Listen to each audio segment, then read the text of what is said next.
El poder del pensamiento. Henry Thomas Hamblin. Introducción.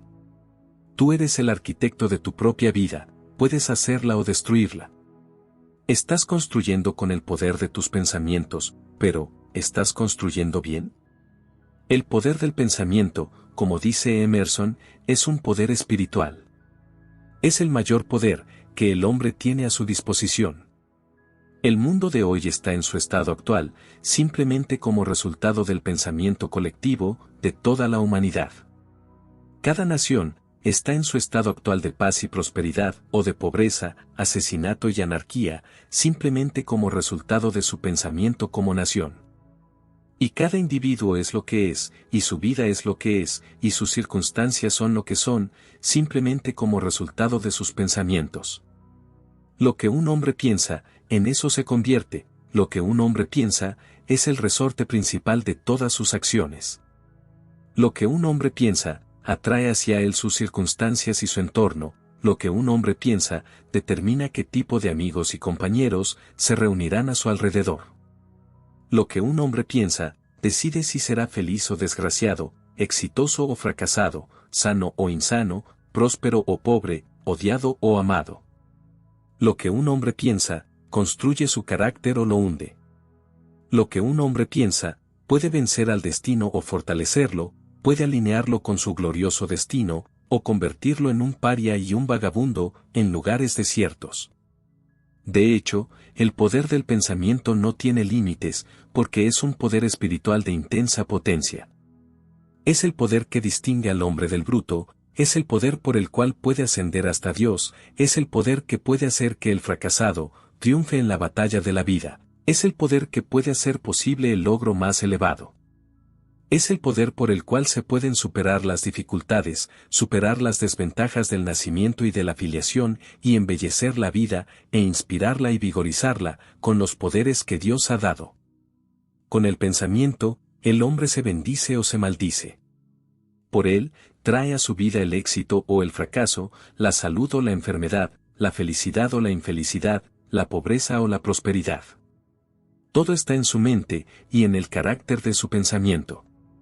Cualquier cosa que haya en tu vida o en la mía, de desarmonía, carencia, enfermedad o infelicidad, es el resultado de nuestro pensamiento desarmónico. Vivimos en un universo ordenado, pero no reaccionamos armónicamente a nuestro entorno, no estamos en correspondencia con la ley y el orden ocultos que nos rodean.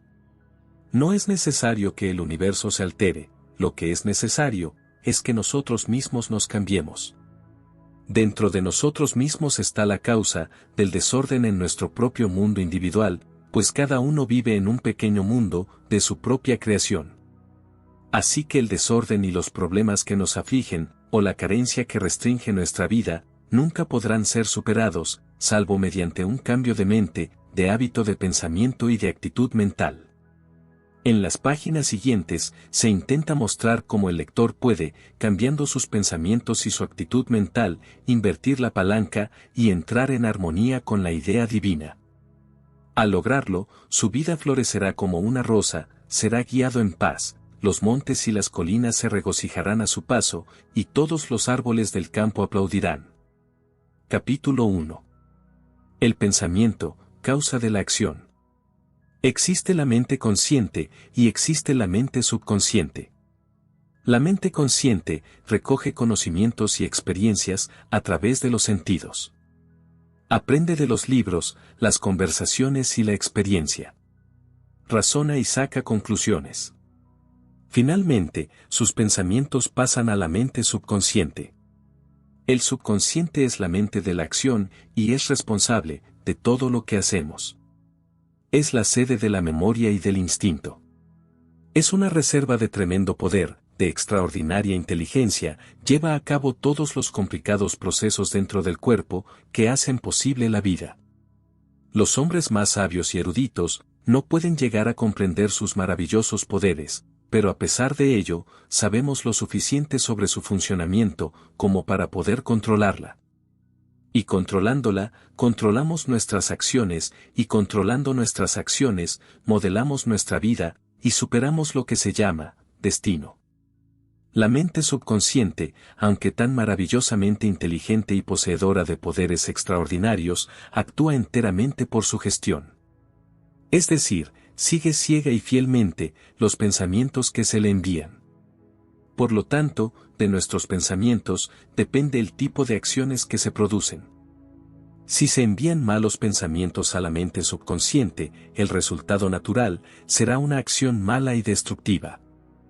Si se tienen pensamientos de debilidad y fracaso, entonces inevitablemente se producirán acciones débiles que conducirán al fracaso. Por otro lado, si se tienen buenos pensamientos, se producirán buenas acciones constructivas. Y si se tienen pensamientos fuertes y llenos de éxito, se producirán acciones robustas y positivas que conducirán al éxito y al logro. Es imposible tener malos pensamientos y realizar buenas acciones. Muchos lo han intentado. Han dicho, seré exteriormente respetable e irreprochable en la vida, aunque en secreto pensaré este pensamiento, lo abrazaré en mi pecho porque es agradable. Pero no lo dejaré ir más allá, porque sé que la mala acción conduce al naufragio y al desastre. Por eso engañaré incluso a mis mejores amigos. Por fuera seré todo lo que debo ser, pero en mis pensamientos seré malo. La mía será una doble vida, para los de afuera seré una cosa, y en mi mundo de pensamientos algo diferente. Así podré disfrutar del mal en mis pensamientos y escapar de sus penas. Tal persona no cuenta con el poder y la fidelidad de la mente subconsciente. Cada mal pensamiento que se entretiene y se regodea, actúa como una poderosa sugestión para este paciente gigante. Hasta que al final no puede soportarlo más, e irrumpe en la vida, en forma de un curso de mala acción, que es una réplica exacta de los pensamientos que se han entretenido. Esto explica por qué, con tanta frecuencia, personas que siempre han sido ejemplares en su conducta, de repente se equivocan y se hunden en la ruina. Simplemente, están recogiendo la cosecha de sus pensamientos. Si bien esto es cierto, en el caso de la mayoría de los que se entregan a malos pensamientos secretos, hay quienes, por falta de valor o de oportunidad, no estallan, o no pueden estallar, en una acción malvada. Con sus malos pensamientos, despiertan ciertas emociones que no pueden ser satisfechas y que, por lo tanto, tienen que ser reprimidas. El efecto de la represión es, o una enfermedad crónica, que ninguna habilidad médica puede curar, o una enfermedad orgánica que está más allá del arte del hombre para curar. El lector no debe imaginar, sin embargo, que todos los que sufren de esta manera han sido culpables de malos pensamientos. Pero la práctica es ciertamente una de las maneras por las cuales algunas personas pueden, y de hecho lo hacen, literalmente destruirse a sí mismas. Este ejemplo se da simplemente como ilustración del efecto del mal pensamiento, y la mayoría de la gente ha visto evidencias de ello entre sus amigos y parientes. La mayoría de mis lectores estarán, sin duda, por encima de este tipo de pensamiento, pero la misma ley actúa con todo tipo de pensamiento que se envía a la mente subconsciente. Hay dos clases de pensamiento, a saber, constructivo y destructivo, a veces llamados positivo y negativo.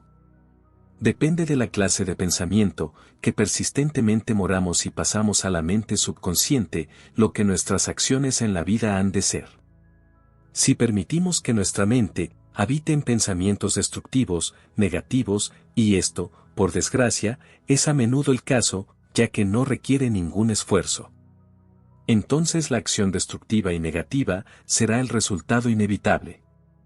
En cambio, si tenemos pensamientos positivos o constructivos, y para ello, se requiere esfuerzo, igual que se requiere esfuerzo para subir una colina, entonces la acción constructiva se produce, como resultado natural.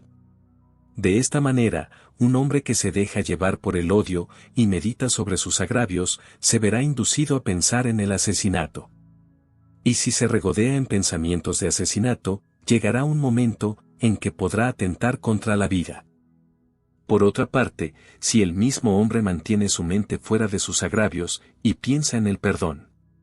O mejor aún, si ama, o mantiene en pensamientos de buena voluntad, a quien le ha agraviado, entonces su vida será feliz y pacífica, y en su sentido más elevado, será exitosa.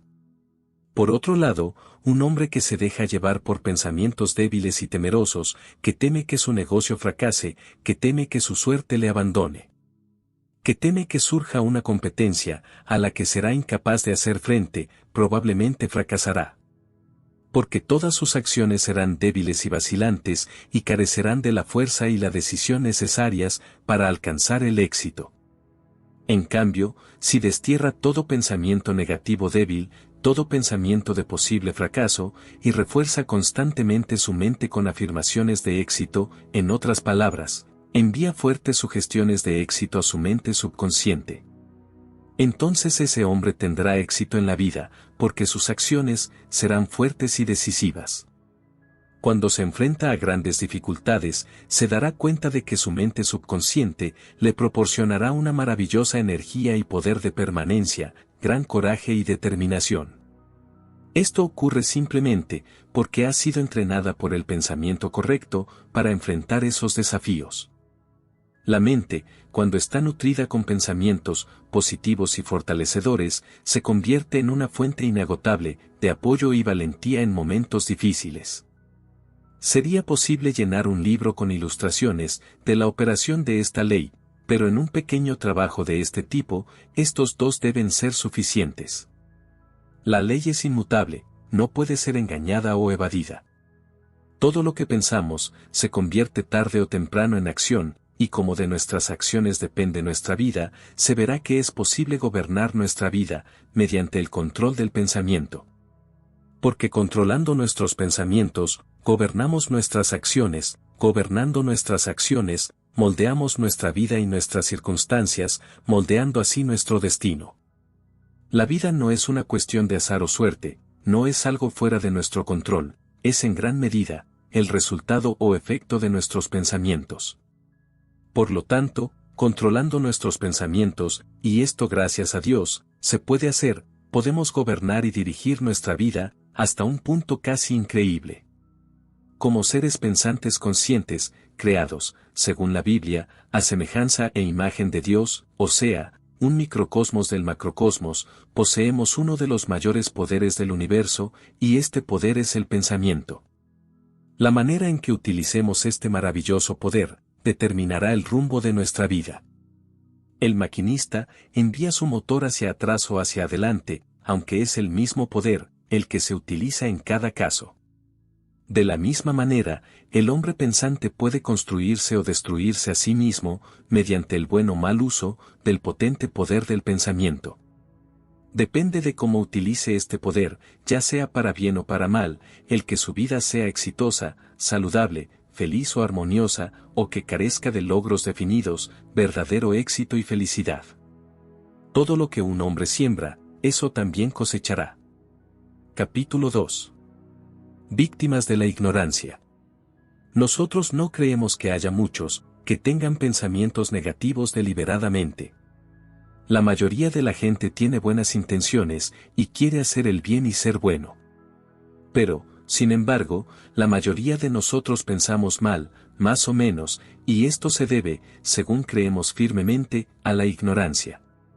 Como generalmente no se sabe que los pensamientos negativos son altamente destructivos, nos entregamos a ellos ignorantemente, pensando que no hacen daño. En realidad, los pensamientos de impureza, ira, venganza, odio, resentimiento, envidia, cavilaciones sobre agravios, cavilaciones sobre penas, pérdidas y aflicciones. Pensamientos de miedo, fracaso, debilidad, penuria, enfermedad, decaimiento, mortalidad y muerte, son todos altamente destructivos. Son destructivos para la salud, para la felicidad, para las circunstancias, y para la vida en todos sus aspectos. Destrozan el sistema nervioso, paralizan el esfuerzo, minan la voluntad, conducen a decisiones equivocadas. Se admitirá que se trata de un asunto de primordial importancia, y sin embargo, ni los niños ni el público en general son instruidos en estas cuestiones vitales. A causa de esta ignorancia casi universal, la mayoría de nosotros seguimos entregándonos al pensamiento negativo, en gran detrimento nuestro. ¿Cuántos de nosotros, Por ejemplo, nos damos cuenta de que es el pensamiento el que mata, y no la falta de alimentos, en la mayoría de los casos de muerte por supuesta inanición. Sin embargo, una persona que ayuna voluntariamente, para curarse de alguna enfermedad orgánica, puede hacerlo.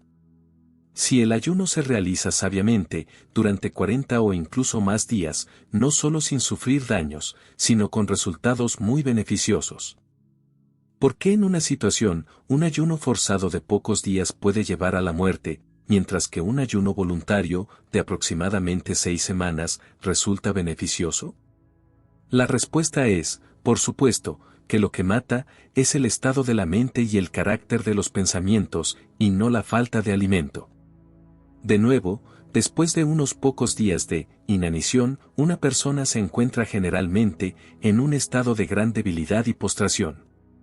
Sin embargo, quien se somete a un ayuno voluntario suele continuar su trabajo, y solo en las últimas etapas es cuando trabaja menos que de costumbre. Un reverendo caballero recientemente llevó a cabo un ayuno de 40 o 50 días, hecho que fue detallado en nuestros diarios. Lo sorprendente es que durante este tiempo, no solo continuó con sus tareas habituales, sino que también encontró la concentración y el esfuerzo mental con el que escribir un libro sobre un tema exigente. Esto contrasta fuertemente con el estado de un hombre hambriento, quien después de solo unos pocos días, se ve reducido a un estado de colapso y agotamiento, seguido rápidamente por la muerte. Aquí podemos apreciar la inmensa influencia que ejercen la mente y el pensamiento en la resistencia y la supervivencia. Nuestra capacidad mental y emocional tiene un poder excepcional sobre nuestra existencia, y demuestra cómo el enfoque adecuado puede llevarnos a resultados asombrosos incluso en las circunstancias más extremas. En el caso del hombre hambriento, piensa que se está muriendo, porque no tiene comida, y en consecuencia, se muere muy pronto. El ayunante piensa que ayunando está mejorando su salud, y su salud mejora en consecuencia, incluso hasta la superación de la incurable, así llamada, enfermedad orgánica. Últimamente, se han publicado en los periódicos muchos casos de personas importantes que se han sometido voluntariamente a un ayuno prolongado, y al hacerlo, han recuperado la salud. Pero esto no es nuevo en absoluto. Que yo sepa, este método de curación era bastante conocido en ciertos círculos hace un cuarto de siglo o más, aunque su aspecto mental no parece haber sido apreciado en su verdadero valor. No hay ninguna razón por la que un hombre hambriento, si estuviera bien alimentado al principio, no pudiera vivir tanto como un ayunante. Y lo haría, si solo pudiera controlar sus pensamientos y pensar de la misma manera que piensa un ayunante. Pero en primer lugar, habría que convencerle de que el ayuno es beneficioso para la salud, y esto no sería fácil, porque la ignorancia y los prejuicios mueren con fuerza. Además, como el hombre es propenso a mirar al futuro con ansiedad, probablemente se consumiría de preocupación. Pues temería no poder obtener alimentos, después de que su ayuno obligatorio haya sobrepasado la etapa o límite beneficioso. Pero el hecho es que no es la ausencia de comida lo que mata a un hombre hambriento, sino su estado mental. Son sus pensamientos de miedo los que le matan, del mismo modo que son los pensamientos y la expectativa de curación los que mantienen vivo al ayunante, conservando su fuerza y capacidad de trabajo. No se debe deducir de estas pocas observaciones que estoy a favor del ayuno promiscuo, pues un ayuno mal meditado puede causar mucho daño.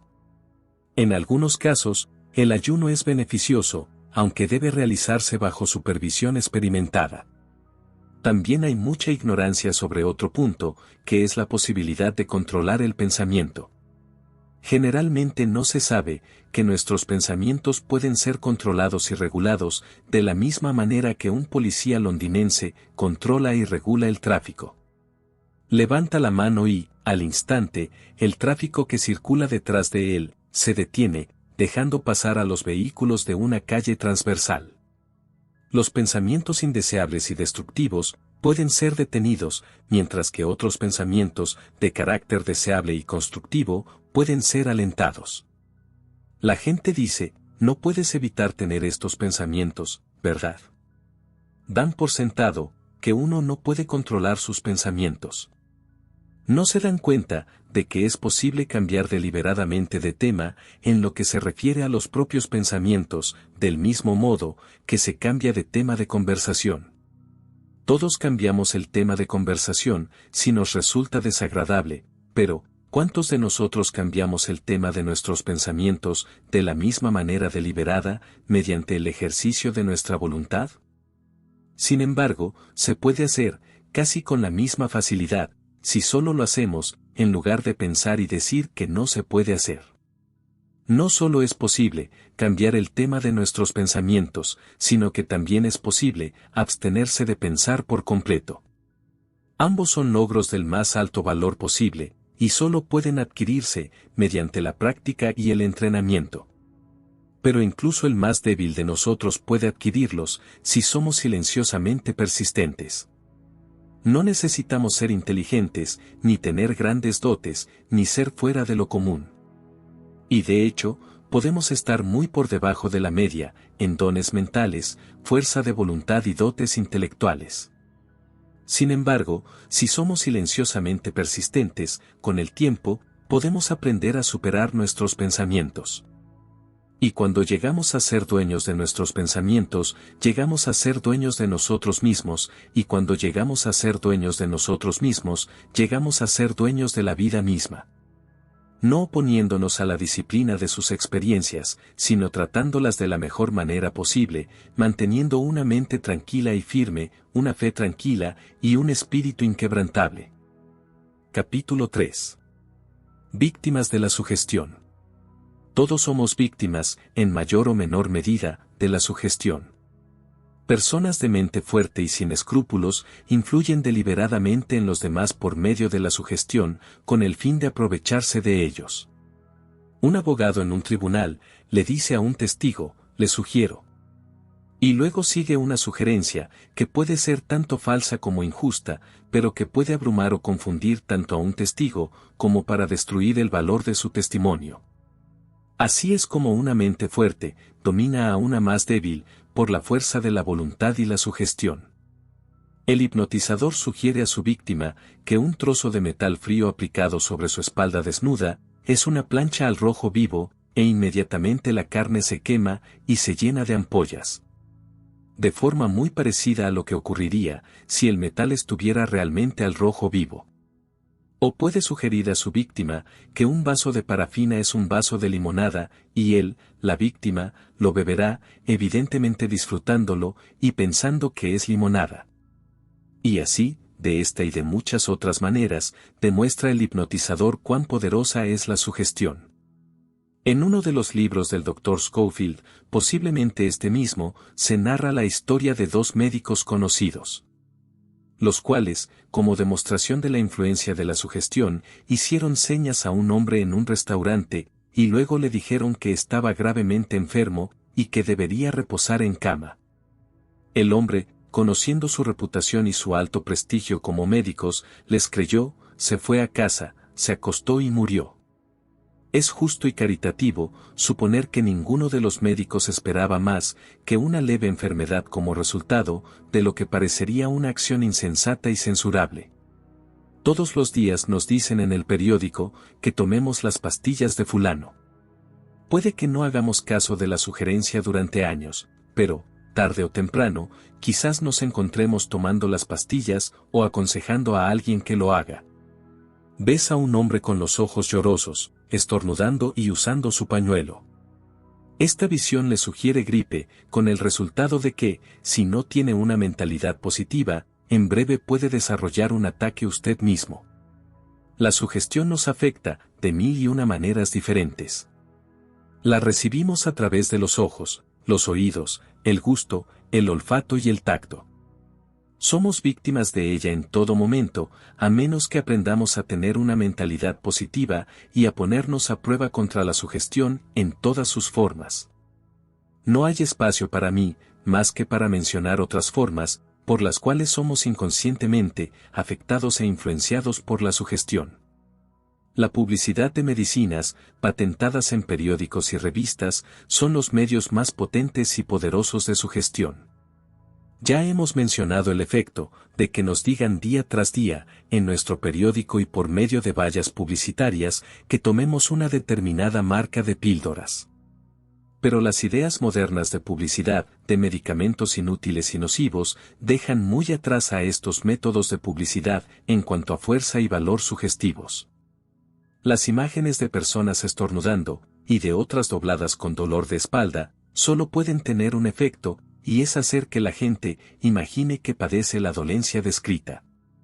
Recuerdo que cuando era niño, leía en los periódicos de la época largos anuncios, que llevaban por encabezamiento, ¿qué es esta nueva enfermedad que se nos viene encima? Me afectó tanto, que llegué a convencerme de que yo padecía la enfermedad, y además gravemente. Me alarmé tanto que, sin duda, no habría tardado en enfermar de verdad, si no hubiera contado a mis padres mis temores. Nunca olvidaré los gritos de júbilo con que saludaron mi confesión. Parecía que nunca iban a dejar de reír. Pero se rieron de mis temores, y desde entonces he mantenido una actitud positiva hacia o en contra de los anuncios de medicamentos patentados. Muchos de mis lectores habrán leído el humorístico recuento que hizo el difunto Jerome Klapka de su experiencia con una obra médica de síntomas. Decía que cuando terminó de leer el libro se dio cuenta de que tenía todas las enfermedades del mundo, excepto la rodilla de criada. Un libro escrito, sin duda, para hacer reír y divertir, pero con una pizca de verdad que, si las masas se dieran cuenta, haría que los traficantes de medicamentos cerraran el negocio. También existe lo que se denomina sugestión de masas. Todos somos propensos a pensar lo mismo que la multitud y a sentir las mismas emociones que las masas. Es muy fácil para una persona positiva influir en los pensamientos y emociones de una multitud de personas. Es difícil para uno de la multitud no ser movido con la multitud. Esta es la razón por la que la gente, que de manera ordinaria es sensata, se vuelven seguidores de la multitud en ocasiones de regocijo nacional. También es la razón por la que personas que son pacíficas e inofensivas en la vida privada, pueden, cuando están en una multitud, unirse a actos de violencia y desorden. Es simplemente que la emoción de la masa se apodera de ellos, influyéndoles tan fuertemente que se dejan llevar. Es un hecho que algunas personas son más influenciables por la sugestión que otras. Algunas son rígidas y flemáticas, y sobre ellas, la sugestión parece tener menos efecto. Otras, por el contrario, son más sensibles y muy nerviosas. Estos son muy influenciados por la sugestión, siendo una presa fácil, hasta que aprenden a hacer a prueba de ella. Estos pueden sentir que les ha ido mal y que la vida ha sido injusta con ellos al hacerlos tan sensibles. Pero no tienen por qué compadecerse de sí mismos. Puesto que, por el contrario, tienen mucho que agradecer, porque las personas de este tipo son las que más pueden beneficiarse de la sugestión cuando se hace un uso adecuado y científico de ella. Finalmente, llegamos al tema de la tentación. Todos somos tentados de una manera u otra. Lo que tienta gravemente a uno, puede no afectar en absoluto a otro, pero cada uno es tentado de una manera peculiar. ¿Qué es la tentación, sino sugestión? No necesitamos discutir de dónde, o de quién viene la sugestión, sin duda es suficiente con que sepamos que somos víctimas de ella, hasta que aprendamos a resistirla con éxito. No hay sugestión más sutil que la de la tentación. Es tan astuta, que parece imposible contrarrestarla de ninguna manera. Incluso en nuestros mejores momentos, cuando quisiéramos realizar actos nobles, se nos sugieren ideas y motivos viles. Si no queremos caer, debemos ejercer una eterna vigilancia. Y es por esto, que se nos dice en el más grande de todos los libros, por el más grande de todos los maestros: velad y orad, para que no entréis en tentación. Para concluir este capítulo, permítanme tocar ligeramente la enseñanza de quienes afirman que casi todo es sugestión. Su teoría es que solo poseemos conciencia, y que todo lo que forma nuestra vida es el resultado de la sugestión. Así dicen, la pobreza es el resultado de la aceptación de sugestiones de pobreza. La enfermedad el resultado de la aceptación de sugestiones de enfermedad. Los problemas, el resultado de la aceptación de sugestiones de problemas, y así sucesivamente. Para contrarrestar estas sugestiones, se recomiendan autosugestiones de tipo opuesto. Se aconseja a la persona afectada por la pobreza que se susurre a sí misma, mientras se duerme, sugestiones de riqueza, prosperidad y abundancia. Si el subconsciente, o como dicen algunos, el inconsciente, acepta la sugestión, entonces se acaba la pobreza. La persona enferma hace lo mismo, salvo que utiliza sugestiones de salud, con un resultado placentero similar, si el subconsciente o mente de poder interior solo acepta la sugestión que se le susurra. Todo esto puede parecer pura basura a la mayoría de nuestros lectores. Aunque, sin embargo, el escritor no está dispuesto a aceptar tal enseñanza en la forma cruda anterior, si bien, por lo que él cree, hay una cantidad considerable de verdad en ella. No obstante, no es aconsejable jugar con la mente subconsciente de esta manera. Hoy en día, muchos sufren los efectos de experimentos imprudentes realizados sin conocimiento ni experiencia. Capítulo 4. El secreto de la superación. Moldear y dar forma a la vida, como la arcilla en manos del alfarero. ¿Por qué es tan importante el pensamiento correcto? Es importante porque influye en nuestras acciones. Es importante porque forja el carácter y una mente firme. Es importante porque de él depende nuestro bienestar y el éxito de toda nuestra vida. Es importante porque a través del pensamiento correcto podemos superar la sugestión dañina.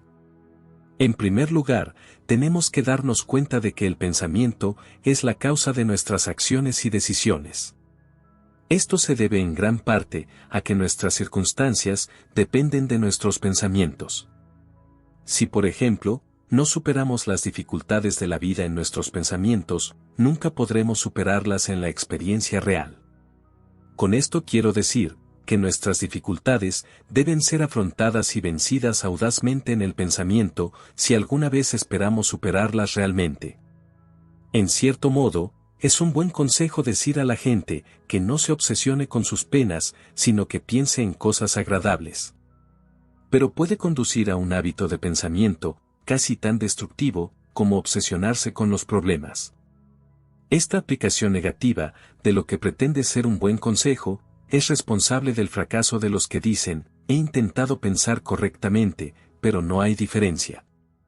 La razón por la que no hay diferencia es que no se trata en absoluto de un pensamiento correcto, sino de una forma de pensamiento erróneo. Esas personas dicen, nunca me permito pensamientos erróneos sobre mis problemas, me niego a pensar en ellos. Así es, y es aquí donde radica todo el problema. En lugar de afrontar los problemas de la vida con valentía y vencerlos con el pensamiento, se huye de ellos. Tan pronto como la mente se topa con un pensamiento desagradable, con el pensamiento de un deber fastidioso que hay que cumplir, o de una crisis que hay que afrontar, o de una dificultad que hay que superar, la mente lo esquiva y pasa a algo más agradable. El que dice, nunca pienso en mis problemas, y huye de los pensamientos desagradables de este tipo, se encuentra con que nunca puede superar las dificultades reales, cuando éstas surgen en su vida. Y de hecho, su supuesto pensamiento correcto le impide tomar decisiones y enfrentarse con firmeza y sensatez a sus dificultades. Primero debemos vencer en nuestros pensamientos, si alguna vez queremos vencer en la experiencia real. El mundo puede dividirse en dos clases de personas, 1, los que vencen a la vida, y 2, los que son vencidos por la vida. Los que superan las dificultades de la vida, son los que lo hacen con el pensamiento. Los que son vencidos por las dificultades de la vida, son los que no vencen con el pensamiento. Incluso si estos últimos no han practicado deliberadamente el esquivar pensamientos desagradables en un intento equivocado de seguir una línea de pensamiento que creían erróneamente que era correcta. Aún así son pasivos, es decir, no logran superar, a través del pensamiento, la dificultad que eventualmente debe ser superada en la experiencia real. El secreto de la superación está en la victoria del pensamiento. Si vencemos continuamente en nuestros pensamientos, desarrollamos una mente firme. Sin una mente firme, es imposible vencer en la batalla de la vida. Por otra parte, no hay dificultad, capaz de solución humana, que no pueda ser superada por una mente firme. En verdad, si la mente de un hombre se dirige a ultranza hacia un determinado objeto, no solo tendrá éxito, sino que las cosas más notables pueden lograrse, a pesar de cualquier cosa que pueda esperarse. La mente se vuelve poderosa y crece en fuerza al enfrentar una dificultad en el pensamiento. Avanza hacia la dificultad en el pensamiento y luego le da el impulso de toda su mente y voluntad. Y así, el hombre avanza en su totalidad, atravesando la dificultad hasta el otro lado, obteniendo la victoria. Esto genera un poder interno, que es acumulativo, el cual, cuando llegamos a nuestra dificultad en la experiencia real, nos ayuda a atravesarla con éxito. Esto es muy diferente de preocuparse por las cosas. La preocupación es destructora. Al preocuparnos por nuestros problemas, no solo estimulamos el miedo, una de las emociones más destructivas, sino que también hacemos surcos en el cerebro. Y alrededor de estos surcos giran nuestros pensamientos en una repetición interminable. A través de la práctica de la preocupación, el cerebro se construye de tal manera que la preocupación se convierte en un hábito. Es decir, tan pronto como pensamos en algún problema inminente, o algo va mal en nuestra vida o trabajo, o pensamos que algo ha ido mal o va a ir mal, o tememos que pueda ir mal. Entonces, inmediatamente las células utilizadas por la preocupación son estimuladas a la acción, estando ya completamente cargadas de energía nerviosa, esperando explotar. Y los pensamientos giran y giran a lo largo del surco preparado para ellos. Adiós a la tranquilidad, adiós al sueño y, con el tiempo, adiós a la salud. Algunas personas son de naturaleza preocupada, algo que heredan de sus padres. El escritor es una de estas personas. Otras, por el contrario, nunca se preocupan por nada. Si fueran condenados a muerte, probablemente se sentarían a leer un libro. Si el verdugo estuviera a su lado, probablemente dirían, por favor, espere un minuto o dos hasta que haya terminado este capítulo.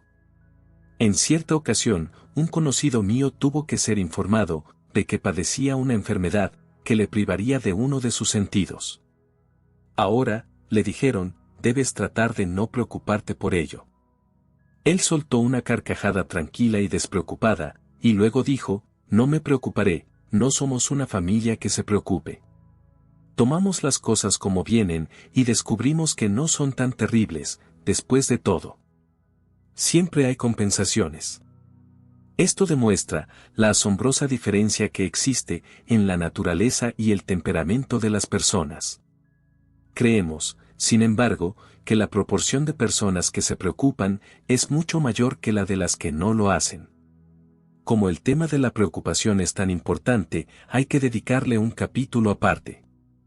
Pero aunque no debemos preocuparnos por nuestros problemas o temores imaginarios, debemos afrontarlos con valentía, en pensamiento y voluntad. En ningún caso debemos huir de ellos, pues probablemente no haya nada más negativo y destructivo que esto.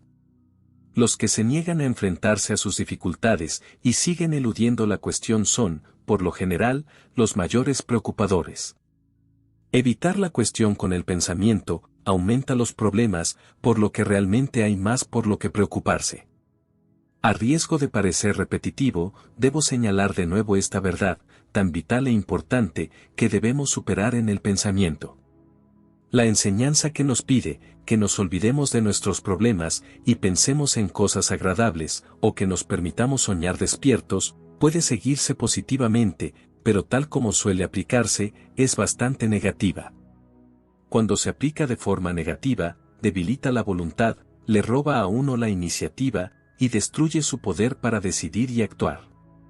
En lugar de evitar la cuestión, cuando el pensamiento del problema o dificultad inminente surge en la conciencia, debemos afrontarlo con valentía, afirmando nuestra capacidad para superarlo y salir victoriosos. Si cada vez que surge este pensamiento, lo enfrentamos con una afirmación de poder, superación y victoria, Entonces, cuando llegue el momento de enfrentar la dificultad en la vida real, descubriremos que tenemos una gran fuerza para superarla y salir triunfantes.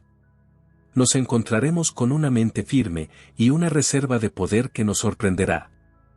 Enfrentarse de esta manera a pensamientos de fracaso, dificultad o miedo, tiene un efecto sobre la mente subconsciente. Recibe una dirección definida y se da cuenta de lo que se espera de ella. Como fiel servidora que es, no nos falla. Estas afirmaciones pueden ser de varios tipos y deben variar necesariamente según el tipo de persona que las utilice. Para uno, ninguna afirmación que no sea de carácter bíblico y devocional puede ser de ayuda. Para otro, una afirmación de tipo religioso no sería útil, pero una forma más psicológica podría ser satisfactoria. Cada uno debe elegir la forma que le resulte más atractiva. El que comienza con una forma psicológica de afirmación puede adoptar finalmente una religiosa o devocional. La forma que le atrae a uno en el momento presente es la correcta en el momento presente. Cuando por lo tanto, la persona de mentalidad religiosa se encuentra con un pensamiento de dificultad, prueba o miedo, puede enfrentarse a él audazmente con el pensamiento contrario o afirmación. Todo lo puedo en Cristo que me fortalece, y por tanto, atravesaré esta dificultad con el poder de Cristo, que puedo usar ahora y siempre. Al mismo tiempo puede imaginarse a sí mismo, atravesando su dificultad con un empujón, siendo llevado por poderes invisibles. Con el tiempo, se forma el hábito mental de afrontar todas las dificultades y temores mentalmente con un empuje victorioso. En lugar de huir de ellos con el pensamiento, se los enfrenta, natural y habitualmente, con un sentimiento de empuje victorioso. Quien hace esto se vuelve muy fuerte, firme, perseverante, persistente y grande de carácter. Otro tipo puede no ser capaz de usar la forma religiosa de afirmación, pero puede usar algo similar, aunque en una forma diferente. Puede enfrentarse al pensamiento de problema o miedo, simplemente repitiendo las palabras, éxito, victoria, superación. Al mismo tiempo, imaginándose a sí mismo, atravesando triunfante su problema o dificultad, sostenido y fortalecido por poderes que no comprende, pero que brotan de su interior. Mediante el cultivo de este hábito mental, la vida cambia enormemente, simplemente porque el carácter se mejora fuera de todo conocimiento. En lugar de que las dificultades de la vida lo abrumen, el estudiante las supera. Cuando ha logrado esta victoria, encuentra nuevos campos que conquistar, nuevas y hermosas vistas que se abren ante él. Descubre que puede moldear y dar forma a su carácter, y por este medio, moldear y dar forma a su vida. Algunas personas piensan en forma de imágenes mentales. La naturaleza de su vida y el carácter de sus circunstancias dependen del carácter de sus imágenes mentales. Por lo tanto, si son de problemas, fracasos, etc., deben invertirse en su opuesto positivo. Algunas personas son naturalmente dadas a las imágenes mentales negativas. Cuando piensan en el trimestre, se imaginan a sí mismas incapaces de pagar el alquiler y las terribles consecuencias, como la venta forzosa, el desahucio, etc. Cuando piensan en negocios, si son propietarios, ven una imagen de bancarrota y de sí mismos en el tribunal, siendo interrogados por el administrador judicial. Si pertenecen a las clases empleadas, se imaginan sin trabajo, sin hogar, uno de los miles que buscan empleo en vano, y sufriendo todos los males e incomodidades que tal situación conlleva. Si ven un accidente, se imaginan a sí mismos como víctimas, destrozados al borde de la carretera. Si ven o leen acerca de un hospital, se ven a sí mismos como internos, sometidos a una temible operación o despidiéndose de sus llorosos familiares, mientras pasan a un mundo menos terrible. Desgraciadamente, permitir que tales imágenes mentales ocupen la mente, puede traerles las mismas condiciones que temen y visualizan. Por esta razón, es de la mayor importancia que todas esas imágenes mentales negativas sean invertidas en sus opuestos positivos. De este modo, no solo se evitan los efectos nocivos de tales imágenes negativas, sino que se posibilitan los estados opuestos en la propia experiencia. Si en lugar de estas imágenes mentales de fracaso, pobreza, desastre, accidente, enfermedad y muerte, se transmutan en imágenes de éxito, prosperidad, salud, protección contra el peligro y una vejez feliz. Entonces, estos estados deseables tienden a manifestarse en la vida, en lugar de los indeseables, que podrían haber aparecido de otro modo. Por ejemplo, si en lugar de ver una imagen mental de desahucio, o de ser vendido, como resultado de no poder pagar el alquiler, se persiste en una imagen mental de alquiler pagado, una casa confortable, sin cuidados. Entonces, es probable que este feliz estado de cosas se manifieste, mucho más de lo que sería el caso de otra manera. Como la imagen mental es probablemente la forma más poderosa del pensamiento, no se puede subestimar la importancia de su cultivo correcto. El efecto de tal cultivo es producir un estado de mentalidad positiva, una condición muy deseable. También forja el carácter, haciéndonos fuertes donde antes éramos débiles y capaces de lograr muchas cosas que antes éramos incapaces de emprender. Capítulo 5. ¿Creadores de nuestro propio mal?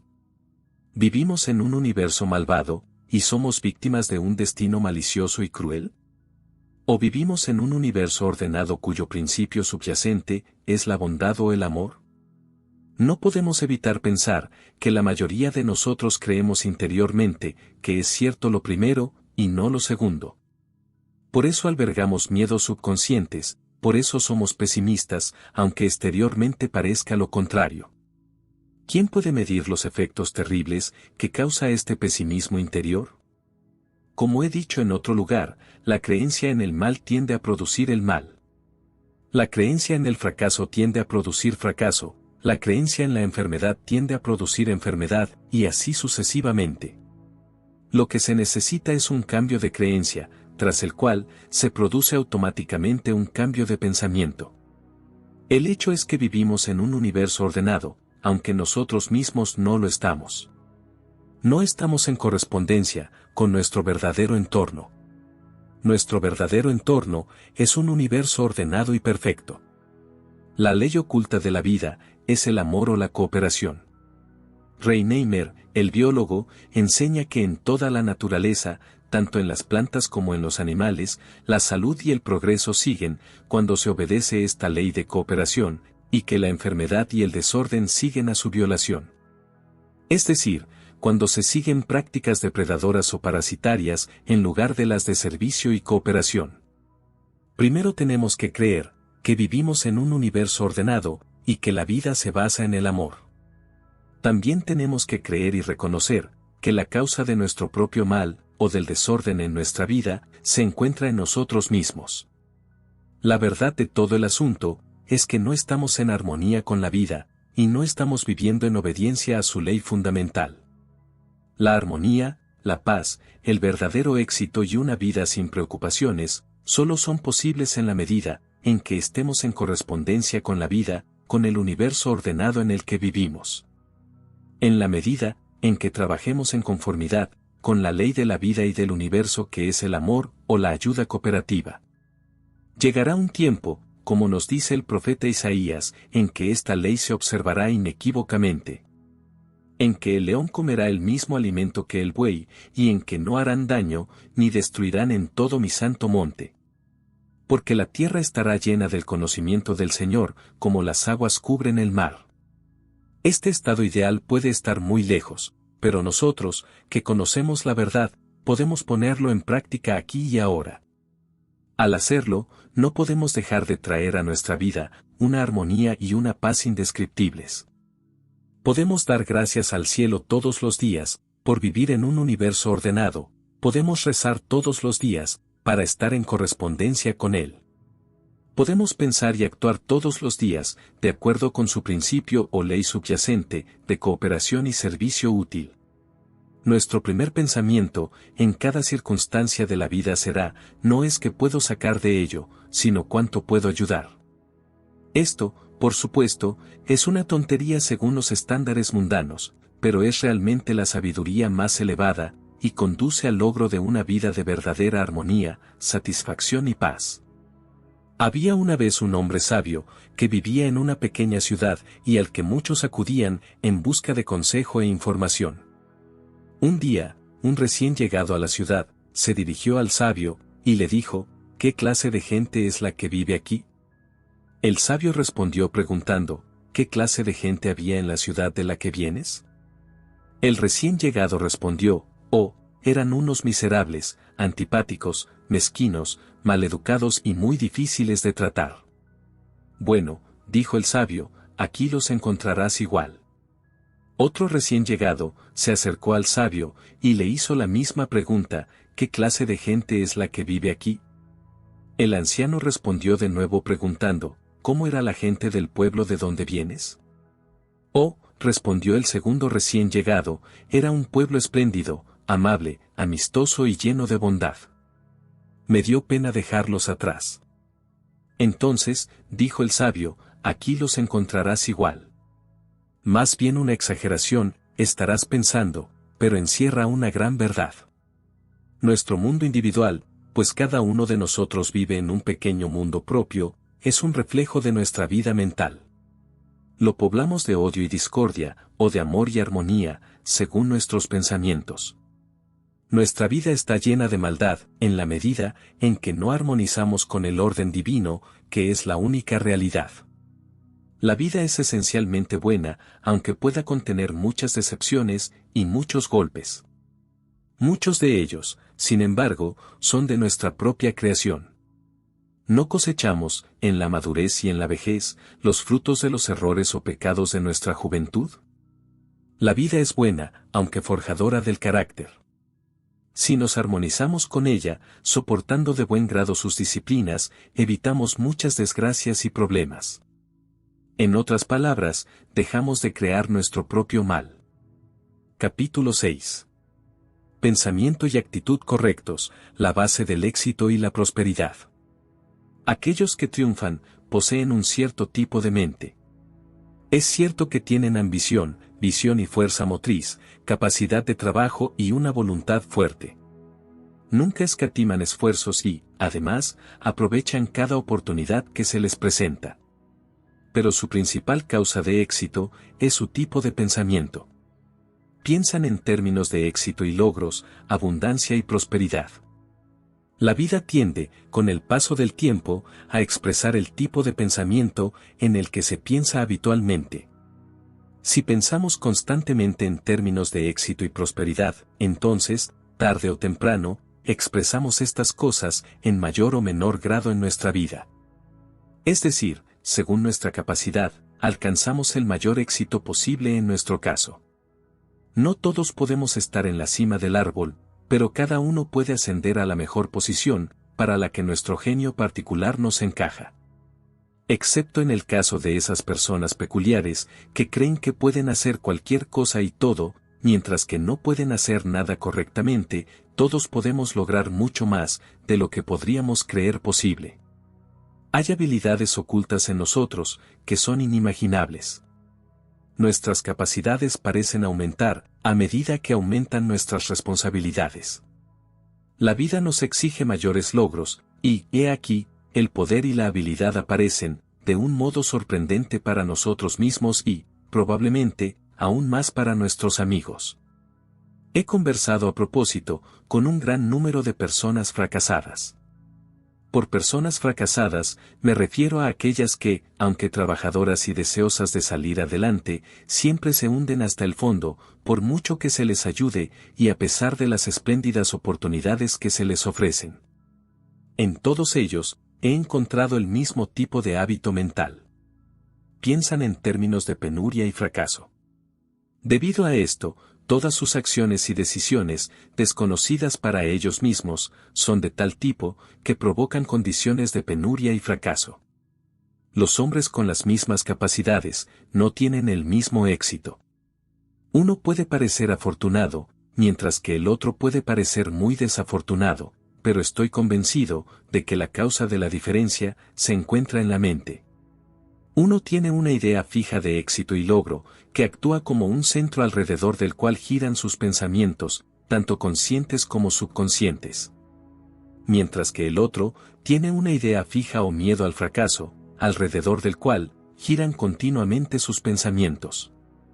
Uno está lleno de energía e inspirado para alcanzar el éxito, mientras que los esfuerzos del otro se ven socavados y sus energías minadas por una idea oculta o miedo al fracaso y a la ruina.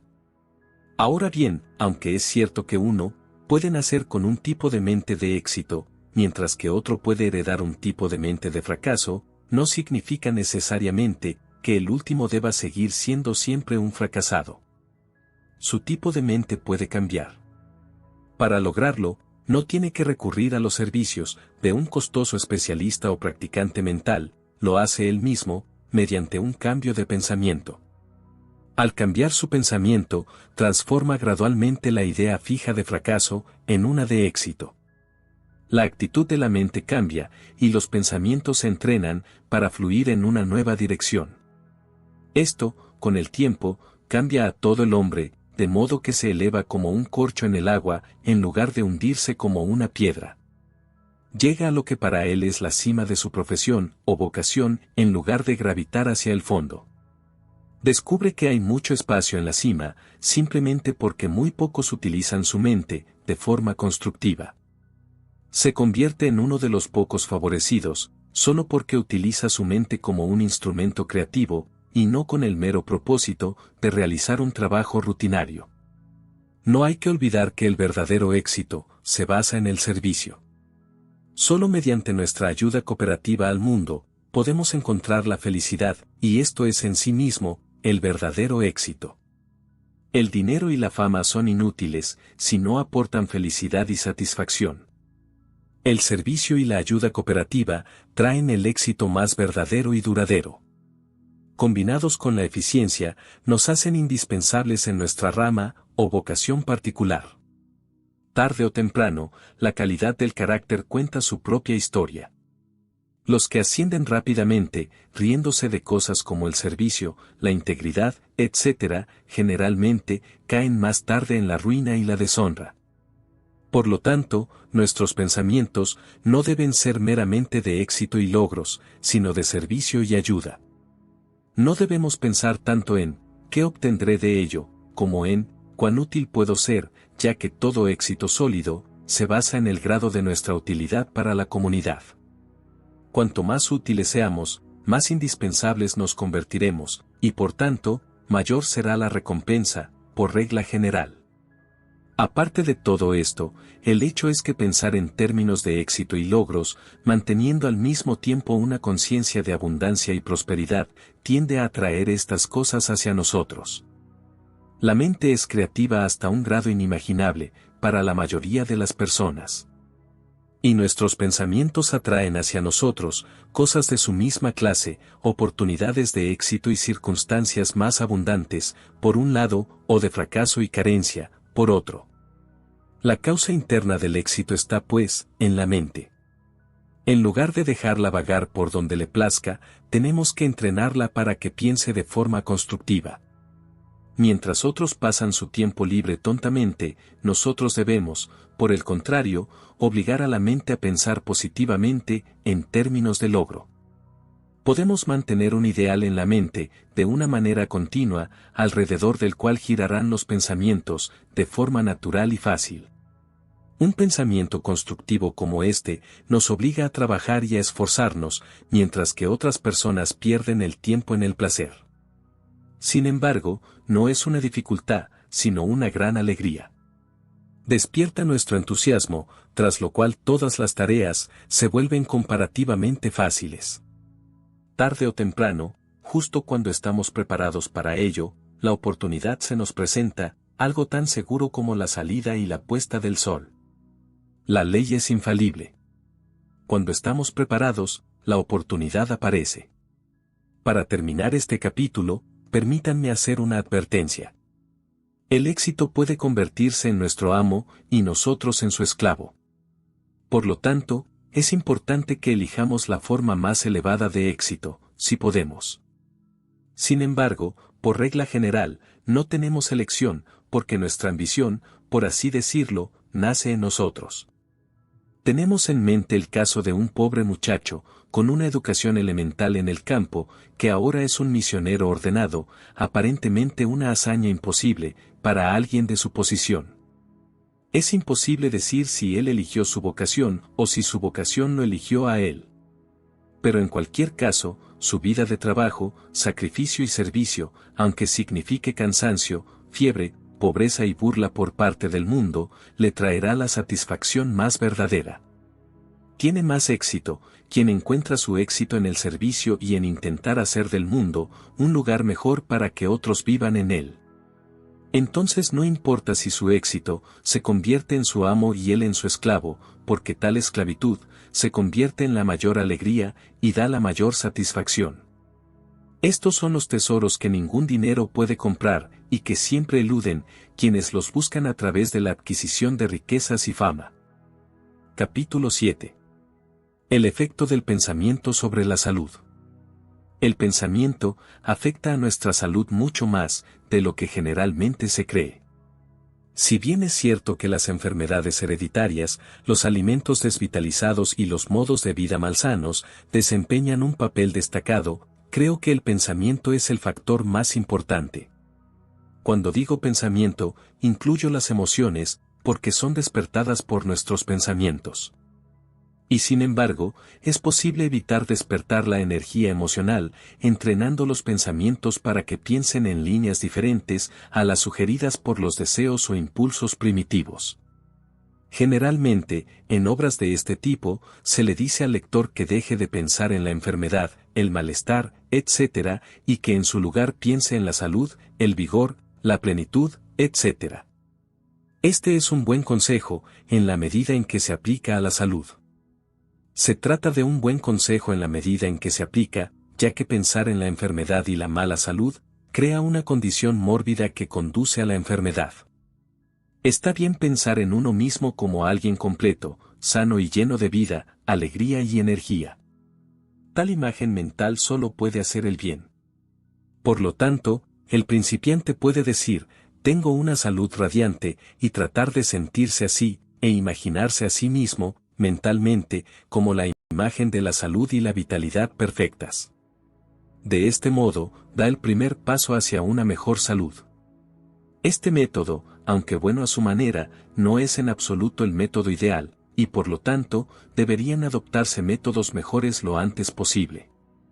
Pero en este tema hay mucho más que esto. Las causas de la mala salud son mucho más profundas. En este pequeño trabajo, no podemos entrar en un estudio profundo de la causa subyacente de todas las enfermedades y desórdenes, pero podemos mencionar 2 o 3 que son fundamentales y de la mayor importancia. En primer lugar, hay que comprender que la salud es un estado de normalidad. Es decir, que no es malo estar bien y anormal estar mal. Hay 3 estados emocionales que nos roban la salud.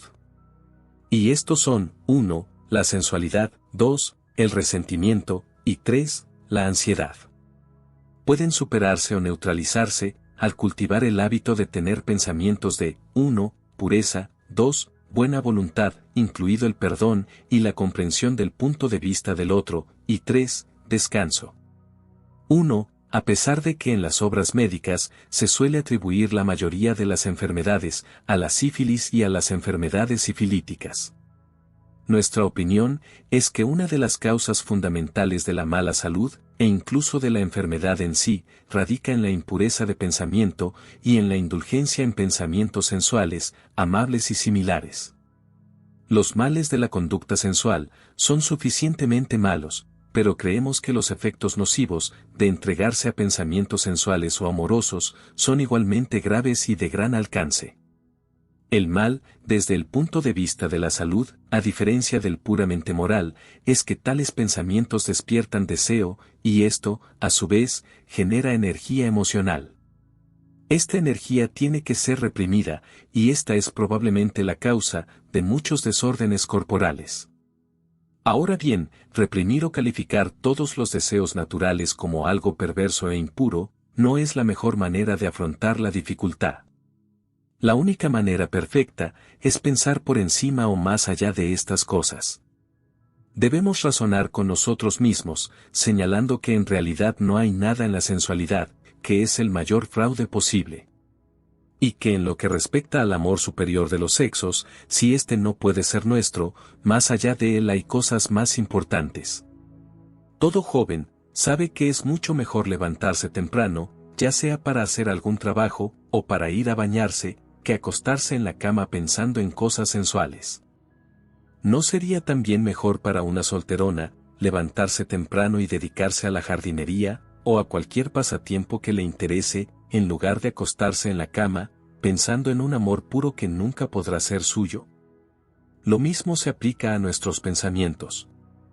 Los límites de nuestra mente deben extenderse, debemos pensar por encima y más allá, de las cosas del sentido y la emoción, no importa cuán buenas, en su forma más elevada, puedan ser, hacia las cosas más grandes y espaciosas que son posibles. ¿No es mejor pensar en montañas nevadas, en hazañas de heroísmo, en vidas de abnegación, en el gran universo, en las verdades eternas, en el gran plan de Dios para el hombre? En nuestro viaje de descubrimiento, a través del tiempo y del espacio, antes que en cosas que despiertan la emoción sexual, los meros sentimientos amorosos o el anhelo desesperado. Pues sí, y mil veces, no solo desde el punto de vista moral, intelectual y espiritual, sino también desde el punto de vista de la salud. En lugar de reprimir los pensamientos de origen sexual, debemos pensar por encima de ellos, y más allá de ellos. Al hacerlo, transmutamos las fuerzas vitales en poderes intelectuales y espirituales superiores.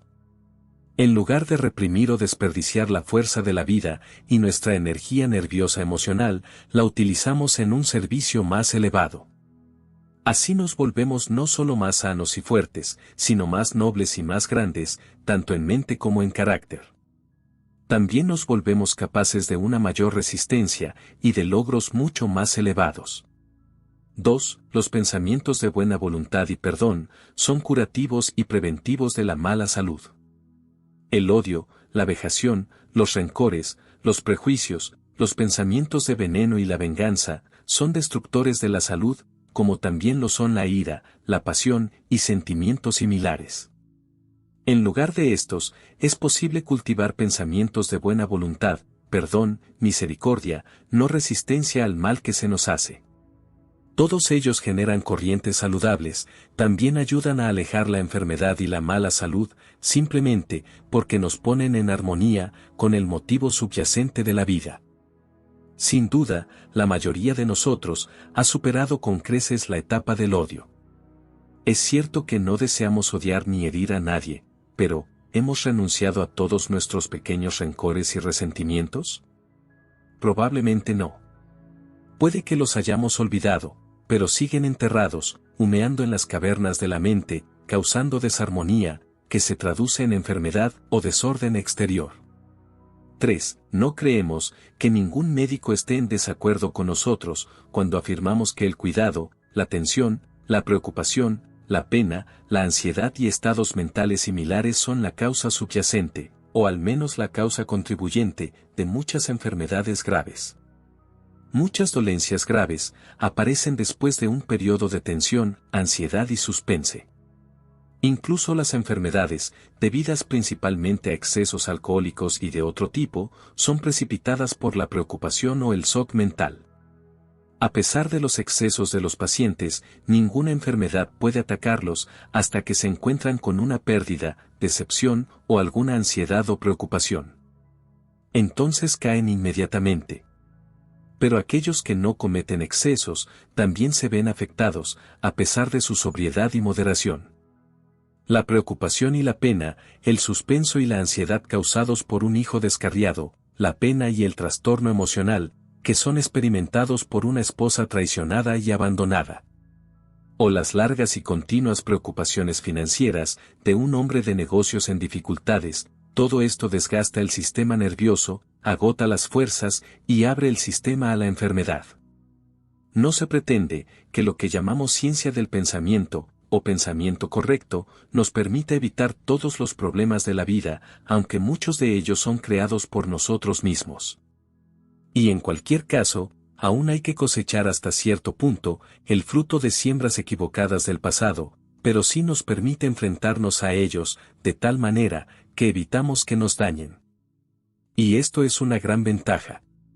Dos personas pueden encontrarse con el mismo tipo y cantidad de problemas. Uno lo toma mal, y en consecuencia, se vuelve muy enfermo, así como infeliz, agriado y malhumorado. Mientras tanto, el otro sale ileso del problema, y en realidad, mejora y refina su carácter. La parte más importante de nuestro trabajo, consiste en enseñar a la gente la manera de enfrentarse a la vida, para salir triunfante de todas sus experiencias. La mayoría de los médicos aprecian esta parte de nuestro trabajo, porque saben que si un paciente se relaja y mantiene una actitud positiva en tiempos difíciles, se recuperará rápidamente y evitará enfermedades.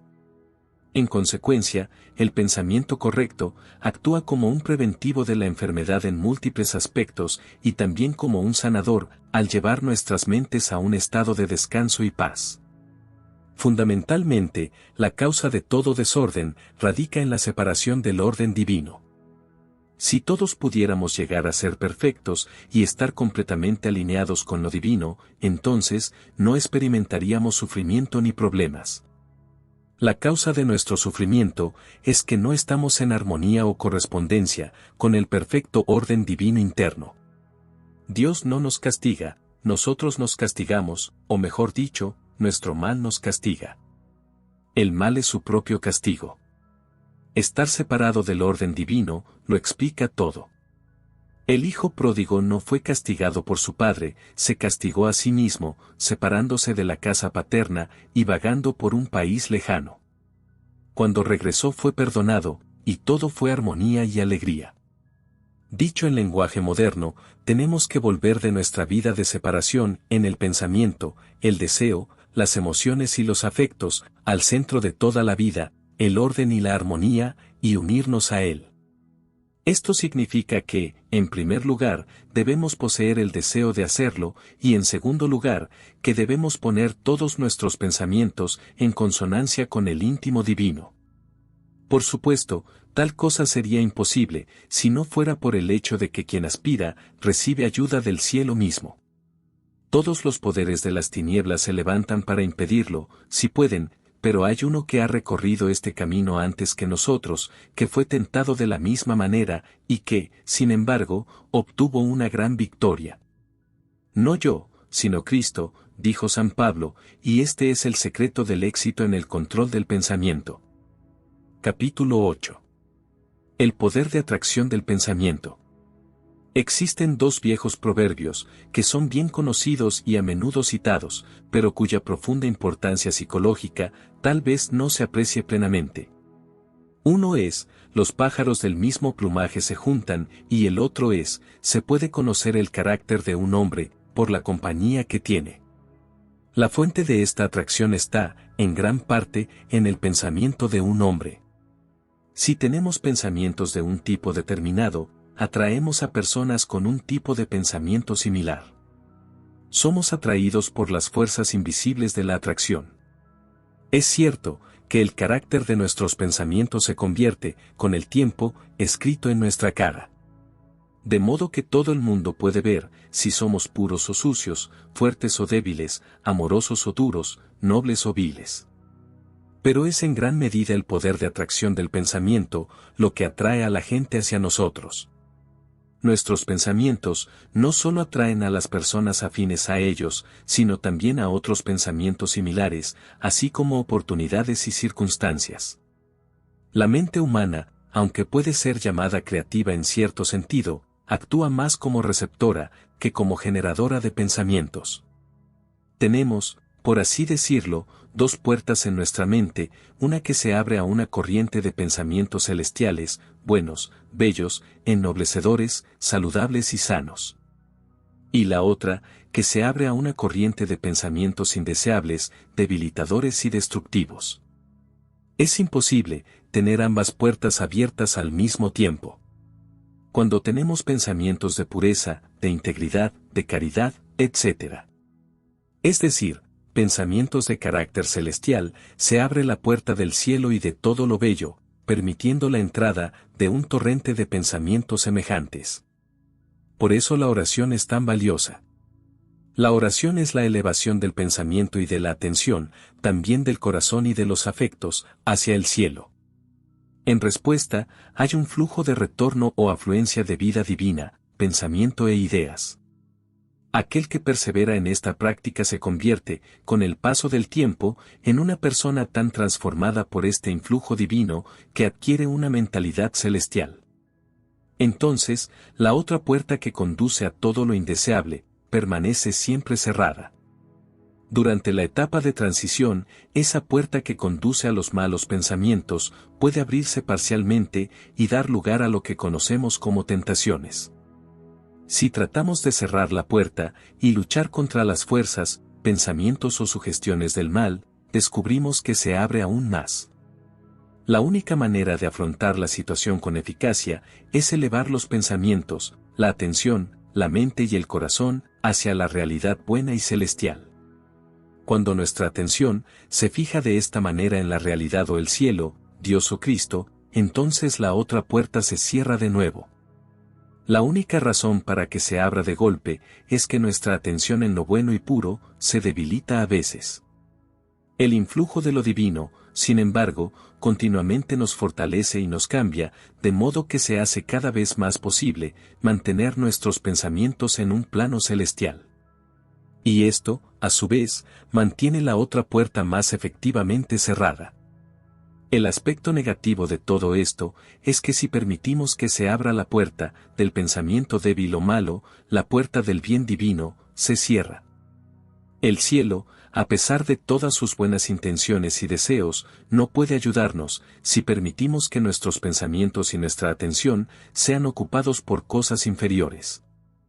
Así es como vemos aquí el valor de la fe. Si elevamos nuestro corazón y nuestro pensamiento por encima de nuestros problemas, entonces abrimos la puerta hacia el cielo. De modo que un influjo de nueva vida, poder y bien, fluye dentro de nosotros, permitiéndonos vencer. Sin embargo, en cuanto miramos hacia abajo, rumiando nuestros problemas, la puerta hacia el cielo se cierra. Mientras que la otra puerta se abre, permitiendo así la entrada de una corriente de pensamientos destructivos que nos debilitan. De esta manera, negándonos a cavilar sobre nuestros problemas y dificultades, y mirando con fe al cielo, y pensando en la perfección o realidad divina, somos liberados de una manera doble. Primero, la fuente espiritual de problemas se cierra, y segundo, nos abrimos para recibir una corriente constante de influencias celestiales. No solo atraemos hacia nosotros una de las dos corrientes de pensamiento e influencia que acabamos de describir, sino que también creamos para nosotros una atmósfera, ya sea atractiva o repelente. Esta atmósfera, aura o magnetismo personal, atrae a las personas y las oportunidades, o las aleja. Si dos hombres, uno con una atmósfera atractiva y otro con una atmósfera repelente, fueran colocados cada uno en un pequeño negocio, y se les dieran las mismas oportunidades, el primero haría mucho más negocio que el segundo, simplemente porque atraería a los clientes, les encantaría, recibiría sus recomendaciones y conservaría su patrocinio. Se ganaría la vida, donde el hombre con un ambiente repelente se moriría de hambre. Lo mismo ocurriría en cualquier profesión. Un médico, un abogado, un clérigo, atraería a un gran número de seguidores si poseyera una atmósfera atractiva. Pero solo tendría un escaso número de seguidores si tuviera una atmósfera repelente. Para crear o desarrollar una atmósfera atractiva, debemos sentir buena voluntad hacia aquellos con quienes nos encontramos. Debemos estar ansiosos por servir y ayudar, y debemos tener los pensamientos correctos. No se requiere adulación, y de hecho, esto debe evitarse en todo momento. Lo importante es recordar que, sin importar nuestra vocación o posición, somos como un imán, que atrae a los demás hacia nosotros, mediante la buena voluntad y la amabilidad interior. Y no por obligación o en contra de su voluntad. También debemos tener en cuenta que atraemos a los demás hacia nosotros, no para servir a nuestros propios fines egoístas, sino para bendecirles, ayudarles y hacerles felices. Había una vez un empresario de pompas fúnebres, que era tan simpático, que hacía más funerales que cualquiera de sus competidores. Su simpatía atraía a la gente, porque era real. Si hubiera sido fingida, nunca habría sonado verdadera, y él habría sido evitado como un charlatán e hipócrita. No tenía ningún deseo de hacer negocio con su simpatía, habría odiado la idea, pero simplemente no podía evitar ser simpático, porque tenía un gran corazón de amor, abierto a todos los que estaban en problemas. Por lo tanto, debemos atraer a la gente, simplemente para bendecir. Si nos hace prósperos, no podemos evitarlo, nuestro objetivo debe ser bendecir y servir. Ahora algunos lectores dirán que la enseñanza de este capítulo es bastante imposible. Dirán, y con razón, que poco después de que un hombre comienza a pensar correctamente y a aspirar a cosas mejores, se ve sometido a una invasión de, aparentemente, todos los poderes del mal. Y que parece como si las compuertas del infierno se desataran sobre él, haciendo así imposible un mayor progreso.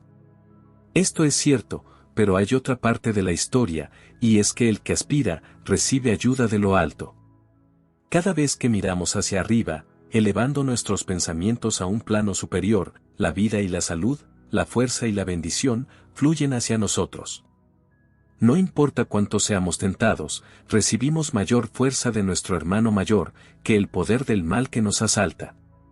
Este grande ha estado delante de nosotros, venciendo y venciendo, y Él es quien puede ayudarnos y nos ayuda en nuestros esfuerzos por elevarnos a cosas más altas y mejores.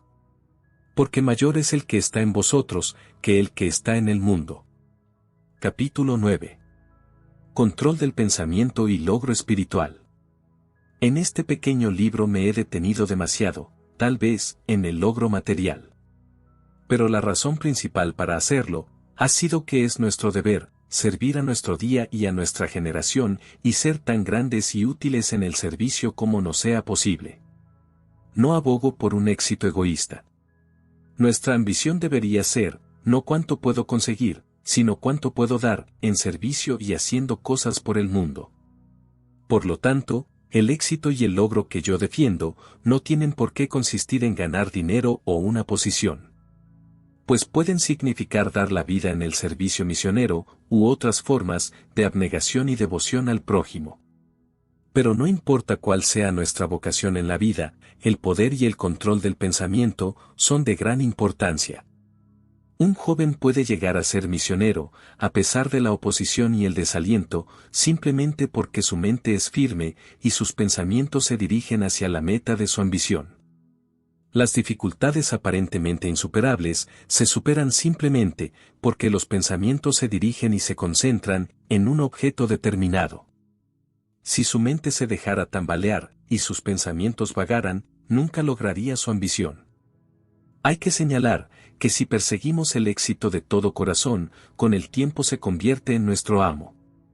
Al principio, el éxito nos parece un pájaro muy tímido y difícil de atrapar. Nos impulsa cada vez más, exigiéndonos constante abnegación y sacrificio.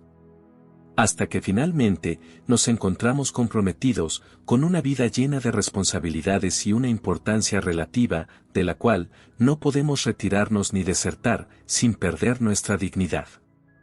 Ahí descubrimos que el éxito, en lugar de ser nuestro sirviente, se ha convertido en nuestro amo, mientras que nosotros nos hemos convertido en su esclavo. Es importante entonces que limitemos nuestras ambiciones materiales. Sin embargo, no hay razón por la que debamos limitar nuestras ambiciones espirituales. Porque si tenemos éxito en nuestra búsqueda de Dios, solo nos espera la alegría, cuando descubramos que el éxito se ha convertido en nuestro esclavo y nosotros en su amo. Generalmente no se reconoce que no es posible alcanzar un gran grado de logro espiritual sin el control del pensamiento, el resultado del entrenamiento del pensamiento. El hermano Lawrence es un ejemplo sobresaliente de esto. Él es el gran exponente de la práctica de la presencia de Dios. Este humilde servidor de Dios, que trabajaba a diario entre ollas y sartenes, en la cocina y el fregadero de un monasterio, descubrió que al entrenar sus pensamientos, a fin de que siempre fluyeran hacia su Señor, se volvía consciente de su presencia en todo momento. El hermano Lorenzo hizo una reveladora observación: se sentía más consciente de la presencia divina mientras fregaba ollas y sartenes grasientas que cuando estaba en su celda, dedicado a ejercicios devocionales. Su comprensión se volvió nítida en ese momento. Este hermano humilde e ignorante se convirtió en santo, aunque no se le llamaba así, y en maestro de muchos, simplemente por dirigir sus pensamientos hacia Dios y perseverar, a pesar de su tendencia a divagar. Podemos orar de verdad, si poseemos cierto control de nuestros pensamientos. Dirigimos nuestra atención a Dios, y esto forma una escalera, por la que nuestros pensamientos y afectos ascienden hasta Dios. El control del pensamiento es, en realidad, fijar la atención en un objeto determinado y mantenerla allí. Mientras nuestra atención esté fija en Dios, nuestros pensamientos ascenderán por la escalera así construida. Aquellos cuyas facultades, de atención y control del pensamiento, son tan débiles que carecen casi por completo de ellas, deberían repetir las oraciones. Esto no es tan bueno como rezar uno mismo, pero es un comienzo y un paso en la dirección correcta. Quien dice o repite sus oraciones, noche y mañana, posee un vínculo de conexión entre sí mismo y el cielo, del que carecen otros, que nunca hacen tal intento.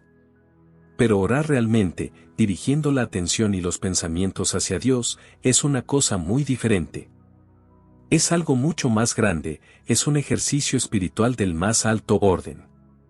Sin embargo, no es algo fácil de hacer, porque hasta que nuestros pensamientos no se disciplinan, se desvían. Las preocupaciones de la vida, o sus ambiciones, atraen nuestros pensamientos, de modo que pronto nos encontramos pensando en cosas materiales en lugar de cosas espirituales.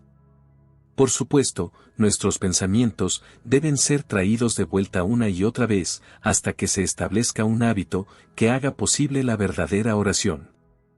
Existen muchos grados de verdadera oración.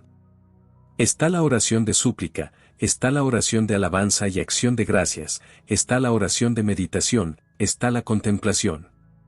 Las dos últimas son muy avanzadas. Solo son posibles cuando se ha desarrollado un grado casi perfecto de control del pensamiento. Sin embargo, el dominio de los pensamientos no solo es necesario durante los momentos de oración, para la consecución y el desarrollo de las facultades y poderes espirituales. Lo necesitamos igualmente durante el día, cuando nos ocupamos de la escoria y el fango de las cosas. Nosotros también podemos compartir la experiencia del hermano Lawrence, que descubrió que su trabajo, que le disgustaba de forma ordinaria, se convertía en algo agradable, gracias a la presencia divina. Tareas que antes le resultaban difíciles y superaban sus fuerzas, las pudo realizar una vez que aprendió a dejar que el Señor le ayudara con su presencia. Volviendo con frecuencia nuestros pensamientos y aspiraciones al íntimo divino, nos volvemos grandemente ayudados y fortalecidos. Y con el tiempo, también nuestro trabajo, que puede disgustarnos en sí mismo, se transforma y se hace agradable, a través de una realización del hecho de que es un servicio de amor a nuestros semejantes. Tomamos conciencia de un nuevo compañerismo. No estamos solos, porque hay alguien con nosotros que nos ayuda a hacer de la vida algo más noble, a convertirnos en trabajadores y servidores más fieles, a hacer las cosas por un motivo más elevado. El resultado de todo esto es que se construye un carácter nuevo y más fino, y esto es eterno, porque el carácter nunca puede morir. Y además, nos convertimos en criaturas completamente nuevas. Puede que no seamos religiosos o santurrones, como generalmente se entiende. Pero podemos convertirnos en tipos de hombres y mujeres más nobles, más verdaderos, más finos, por los que el mundo tendrá motivos para estar agradecido. La vida interior o espiritual es algo muy real. Dos personas pueden despertar espiritualmente y, a través de ello, desear vivir una vida más noble y elevada. Una puede tener éxito, mientras que la otra, después de una dura lucha, puede volver a su antigua vida. La razón es que el primero mantiene viva la llama de su vida interior, mientras que el segundo deja que se apague. El primero persevera con la oración verdadera y dirigiendo sus pensamientos a Dios, elevándolos continuamente a cosas más altas y mejores. Mientras que el segundo descuida su oración, no persevera en el control de sus pensamientos, de modo que su vida espiritual se marchita y se vuelve muerta por falta de alimento. Entonces, la tentación llega como una inundación y la batalla es demasiado para quien no está fortificado por la oración. Se rinde y vuelve a la misma vida sin esperanza, simplemente porque no parece posible hacer otra cosa. La culpa no es de que la tentación sea demasiado fuerte, sino de que el hombre se aísla de la fuente única del poder infinito, por su negligencia en la oración, y su falta de perseverancia en el control de los pensamientos. La importancia de entrenar los pensamientos, para que se aparten de las cosas indignas hacia las cosas que son nobles, verdaderas, bellas y que realmente valen la pena, es muy grande. ¿Es de extrañar que escriba libros y publique una revista sobre el tema? Capítulo 10. La superación del miedo. El miedo es probablemente la causa de más desgracias en la vida de lo que imaginamos. Aquellos que carecen absolutamente de miedo, parecen estar protegidos de manera especial. Es bien sabido que un perro no ataca a quien no le tiene ningún miedo. Mi limitada experiencia en los deportes me dice que si uno no tiene ningún miedo, cuanto más temerario sea, más probable es que salga ileso. Creo que los leones del foso en el que Daniel fue arrojado, no pudieron hacerle daño, simplemente porque no tenía miedo. Solo fue necesario que el Señor le quitara por completo el miedo, para que Daniel estuviera perfectamente a salvo. Prueba de ello es la experiencia de los misioneros. Cuando se han enfrentado a turbas de caníbales armados, sedientos de su sangre, el miedo les ha sido quitado por completo. Avanzar desarmados hacia lo que parecía una muerte segura, fue tan fácil como encontrarse con un rebaño de corderos o asistir a una reunión de oración. En ningún caso, los misioneros sufrieron daño alguno. Pero la ausencia total de miedo, no es solo una protección contra percances en deportes peligrosos, ni contra los animales feroces y los hombres asesinos. Es también una protección contra la infección y el contagio. Napoleón visitó a los enfermos de peste, para demostrar a los demás que la enfermedad no podía afectar a quien no la temía. Una vez conocí a un hombre que solía visitar hospitales de viruela y peste, pero que nunca contrajo ninguna de las dos enfermedades. Y todo, a pesar de que solía arrodillarse y rezar, junto a las camas de los pacientes, inhalando microbios por millones. Su única salvaguardia era su pensamiento, se negaba a admitir que los microbios pudieran hacerle daño. En otras palabras, confiaba en Dios, y por tanto, no tenía ningún miedo. Demostró la verdad absoluta del Salmo 91. Así vemos que, en cierto sentido, no son los microbios los que nos hacen presa de las enfermedades epidémicas, sino que un pensamiento de miedo es el factor decisivo. Dos personas están expuestas a la misma infección. Una contrae la dolencia, la otra no se ve afectada. ¿Por qué? Se puede decir que el que escapa es más robusto y resistente, pero esto no siempre es así, ya que con frecuencia los fuertes son capturados y los débiles son abandonados. Se puede decir, además, que el que escapa posee un mayor poder de resistencia. Así es, pero ¿no se debe esto en gran parte a la mente? El que tiene una mente más positiva, es el que es inmune. Concedida entonces la necesidad y la conveniencia de la ausencia de miedo, ¿cómo vamos a superar nuestro defecto hereditario? La mayoría de nosotros albergamos algún tipo de miedo, porque aunque no tengamos miedo a nada, podemos tener otros miedos, acechando en las cavernas ocultas de nuestra mente. Podemos ser físicamente valientes y, sin embargo, temer por nuestro negocio, nuestra profesión o nuestro empleo. El espectro desolador del desempleo, de la quiebra, del fracaso, puede perseguirnos día y noche. Por otra parte, Puede que no temamos a estas cosas, pero tememos a la enfermedad, la infección, el contagio, las corrientes de aire, etc., de modo que cada nueva epidemia nos llena de aprensión y temor. ¿Cómo superar estos miedos? Justamente de la misma manera que se calman los temores de un niño pequeño que se despierta por la noche y tiene miedo a la oscuridad. Primero le dirías, no hay nada que temer. A continuación, podría razonar con él, mostrándole que la habitación es la misma, cuando está oscura que cuando está iluminada, y que las cosas que teme, están meramente en su propia mente. Si esto no es suficiente, entonces dile, me quedaré contigo, y te cogeré de la mano para que sepas que todo está bien, y que no hay nada que temer. Al sentir tu presencia junto a él, y estando completamente seguro de tu poder y voluntad de protegerle, pronto se queda tranquilamente dormido. Ahora tenemos que tratarnos a nosotros mismos, de la misma manera. Somos criaturas muy complejas y podemos hablar, discutir y razonar con nosotros mismos. Procedemos exactamente igual que con nuestro hijo pequeño. En primer lugar, nos decimos a nosotros mismos, no hay nada en todo el universo que pueda darme miedo. Esto no es una mera jactancia vacía, es una afirmación de la verdad. No queremos decir con esto, que nosotros mismos seamos tan fuertes, que podamos enfrentarnos y vencer a todos los poderes del mal. Lo que significa es que nosotros, habiéndonos puesto del lado de los ángeles se han puesto de nuestro lado, en respuesta, por así decirlo. Significa que nos hemos alineado, con la armonía interna del universo, el orden divino que nada puede destruir, y sobre el que las fuerzas del desorden no tienen poder alguno. Significa que detrás de nosotros está todo el poder de las fuerzas divinas ocultas, las cuales nos empujan hacia la gloriosa consumación, diseñada y planeada para nosotros en las profundidades de la mente divina y el corazón del amor infinito.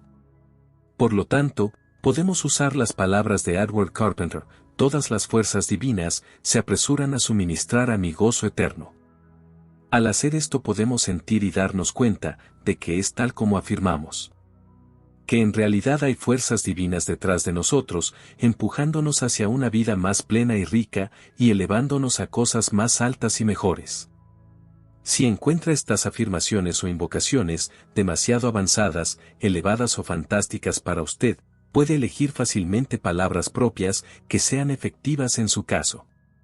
Pero hay que seguir el mismo proceso.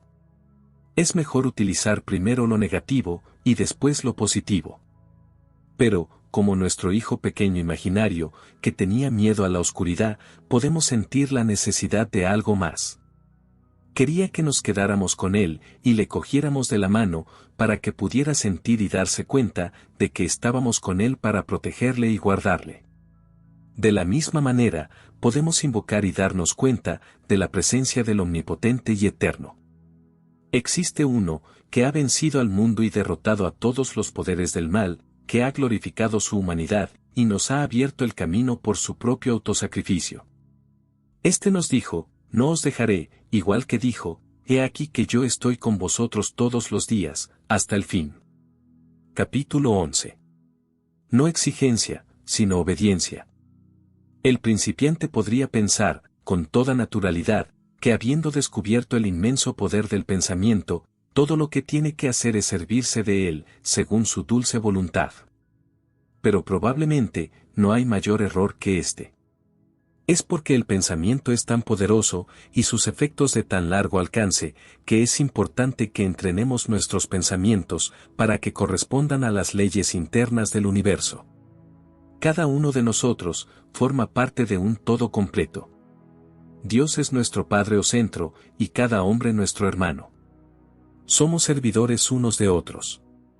Hasta que no nos demos cuenta de esto, no estaremos en armonía con la vida y el universo, no solo en nuestras acciones, sino también en nuestros pensamientos. Porque si tenemos una idea errónea de la vida, entonces todos nuestros pensamientos serán naturalmente erróneos también. Se ha dicho, que solo podemos conquistar la naturaleza, obedeciendo sus leyes. Es igualmente cierto, que podemos vencer a la vida, solo obedeciendo las leyes de la vida. Si nuestros pensamientos no están en armonía con el propósito de la vida, nos convertimos en manchas de placa en el cuerpo cósmico. Solo cuando nos convertimos en hermanos de la humanidad, viviendo en sintonía con las leyes de la vida y el gran esquema del universo, podemos experimentar la armonía en nosotros mismos. Solo entonces nuestra vida puede alcanzar la auténtica y verdadera plenitud en el sentido más elevado de la palabra. Es posible exigir a la vida y obtener lo que uno exige. Esto conduce al éxito, obtenido, por supuesto, a costa de mucho trabajo y sacrificio. Todos tenemos que pagar por nuestros logros. Los que no están dispuestos a pagar, no pueden conseguir nada. Es precisamente porque los logros exigen tanto de nosotros en cuanto a carácter, paciencia, perseverancia, constancia, sacrificio, lo que los hace valiosos como forjadores del carácter. Mantener el éxito y permanecer inalterado por él exige mayores cualidades de carácter que su consecución. Pero todos esos logros no pueden traer ni felicidad ni armonía si se exigen a la vida egoístamente, sin pensar en los demás, sin pensar en Dios. No puede haber felicidad, paz ni armonía si se exige a la vida egoístamente. Es cierto que hay un momento en nuestra vida en que parece que todo está en nuestras manos y que somos dueños de nuestro destino, capitanes de nuestra alma.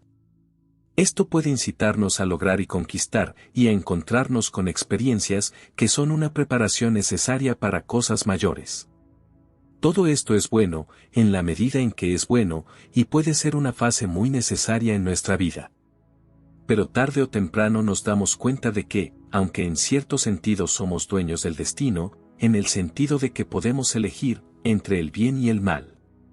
Sin embargo, todo el tiempo, hay una divinidad que da forma a nuestro fin, por muy áspero que sea. Existe una armonía interna a la que debemos corresponder. Pertenecemos a un todo completo, en el que ocupamos un lugar y del que formamos parte, solo podemos entrar en correspondencia con la armonía de ese todo, volviéndonos menos egoístas y más universales.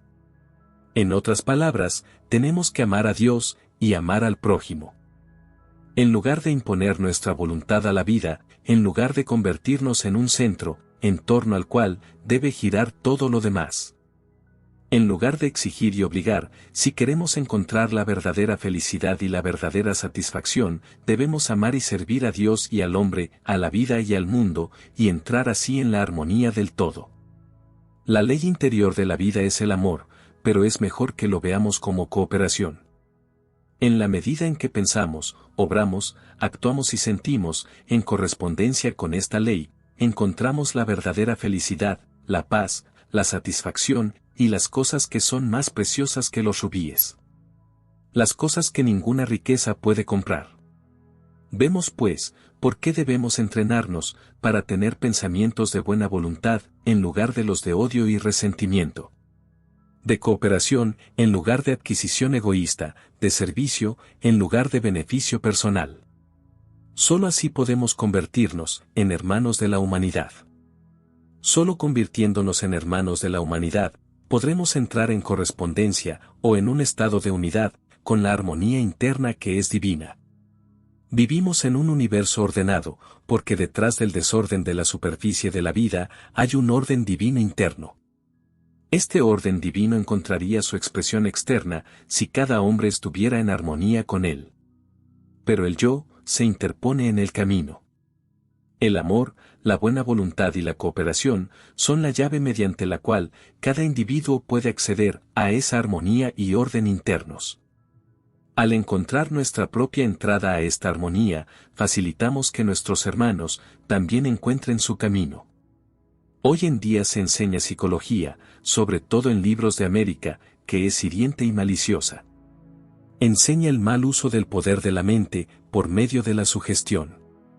La mente y la voluntad se utilizan para obligar a otros a actuar como desea el operador. Por ejemplo, un vendedor quiere conseguir un pedido de un comprador de cierta casa. Mientras éste está considerando el asunto, el vendedor utiliza una fuerte sugestión mental para que el comprador firme el pedido. A menos que el comprador esté familiarizado con este tipo de cosas, puede verse obligado a actuar en contra de su buen juicio. Esta práctica de coacción mental es realmente delictiva, aunque en la actualidad no lo sea legalmente. Se practica de diversas maneras, pero quien más sufre es quien practica el método, y no sus víctimas. Némesis espera a todos aquellos que abusan de sus poderes mentales de esta manera. Nunca podemos trabajar contra las leyes de la vida, sin sufrir por ello muy severamente. La mala práctica mental que he descrito se opone completamente a la ley interna de cooperación ya mencionada, y por lo tanto, trae consigo desorden y sufrimiento. Capítulo 12. Los primeros pasos. ¿Quién menospreció el día de las pequeñeces? Zacarías 4:10. No podemos convertirnos en adeptos del pensamiento correcto y del control del pensamiento de una sola vez. Todos tenemos que crecer desde pequeños comienzos, aumentando gradualmente en fuerza y estatus. En otras palabras, todos tenemos que empezar de una manera aparentemente pequeña y humilde. Cuando digo aparentemente, lo hago a propósito. Porque aunque pueda parecer insignificante, el acto de pensar deliberadamente pensamientos opuestos a los que nuestros sentimientos y naturaleza inferior nos impulsan a pensar, es en realidad una empresa grandiosa.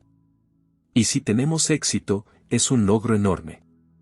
Puede parecer una cosa pequeña, pensar libremente pensamientos de buena voluntad acerca de alguien que nos ha agraviado o disgustado, pero en realidad es una cosa tremenda y de importancia eterna. Si nos limitamos a ceder a los impulsos de nuestra naturaleza terrestre, permanecemos a la par de las bestias, aliándonos con la mortalidad, la muerte y la decadencia. Pero si deliberadamente tenemos pensamientos de buena voluntad, nos adentramos en el camino de la liberación y la libertad, que no tiene fin y llega hasta las estrellas. Puede parecer poca cosa, pensar deliberadamente en cosas puras y nobles, en lugar de pensamientos sensuales. Sin embargo, en realidad es un gran logro, porque los pensamientos de esta última clase forman la raíz misma de la infelicidad, la debilidad y la desdicha del hombre. De igual manera, puede parecer insignificante tener pensamientos de fortaleza y superación frente a aparentes derrotas y fracasos. Sin embargo, no es tan trivial después de todo, ya que de ello depende en gran medida el éxito de nuestra vida. Puede parecer poca cosa, pensar deliberadamente en Dios y en las cosas eternas, en lugar de pensar en la mortalidad y en las cosas temporales. Sin embargo, hacerlo es importante, porque sólo así podemos entrar en la vida eterna, haciéndonos uno con lo que no conoce la decadencia. Puede parecer poca cosa, pensar deliberadamente en la unidad y la unicidad con la fuente de toda luz y vida, en lugar de hacerlo como algo separado y solitario. Pero esto también es importante, porque así entramos en la realización de la verdad. Puede parecer poca cosa, pensar deliberadamente en la salud, la plenitud y la alegría de vivir, en lugar de darle vueltas a la enfermedad, la dolencia y la muerte. Pero los resultados de tal pensamiento son de gran alcance, porque de ello depende en gran medida nuestra salud, y sin salud, es muy poco lo que podemos lograr. Pero si bien es cierto que estamos comprometidos en una gran aventura, tenemos que comenzar de una manera pequeña, satisfaciéndonos al principio con pequeños logros.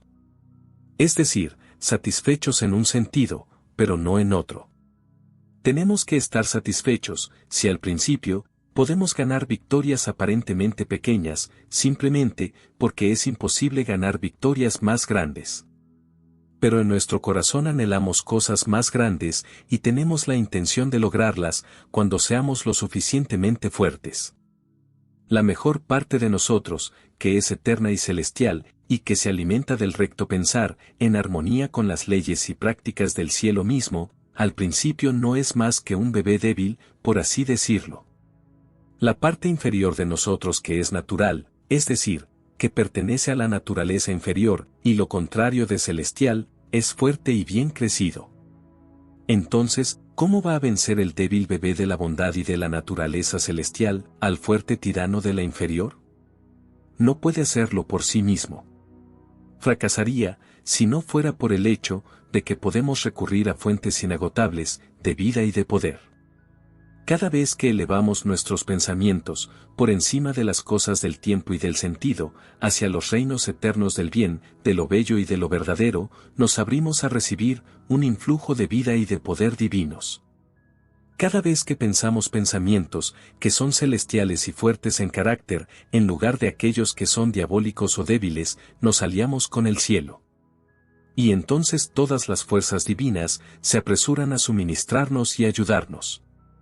Aunque la nueva y celestial naturaleza es débil, mientras que la vieja es fuerte, la primera prevalecerá a la larga, si somos firmes y perseverantes en elevar nuestros pensamientos hacia cosas más elevadas y mejores. Debemos pensar los mejores pensamientos posibles, a pesar de las pretensiones del viejo hábito establecido de pensar. Finalmente, la nueva naturaleza se traga, por así decirlo, a la vieja naturaleza, pero es una lucha larga y prolongada. Lo que llamamos pensar correctamente no es simplemente tener pensamientos positivos en lugar de negativos. Es esto y mucho más. El pensamiento correcto tiene diferentes significados para cada persona. Para el principiante, consiste en tener pensamientos positivos en lugar de negativos, junto con una llamada al cielo pidiendo ayuda. El pensamiento negativo, y su correspondiente opuesto positivo, son los polos negativo y positivo de la misma cosa. Podemos vivir en uno u otro extremo, según nuestros pensamientos. Aquí sigue un tren de pensamiento negativo, en una columna, junto con un opuesto positivo que lo contrarresta, que espero, sirva como clave, para futuros pensamientos correctos y superación. Pensamiento o sugerencia negativa. La vida es mala y cruel. ¿Qué cosa o mal terrible es el que me puede afectar en cualquier momento? ¿Fracaso, bancarrota, pérdida de empleo, enfermedad, accidentes? Pensamiento o afirmación positiva. La vida es buena, y siempre se esfuerza por traerme el mayor bien. Ningún mal puede acercarse a mí, nada me puede dañar o destruir. La bendición divina descansa sobre todos mis asuntos, la bendición que enriquece y no añade tristeza. La vida de Dios me llena de salud, fuerza y alegría de vivir. Si te sentaras a meditar sobre el tren negativo del pensamiento, especialmente si estuvieras en medio de una preocupación de primera clase, el resultado sería que tus temores aumentarían. Y en el mejor de los casos, te deprimirías.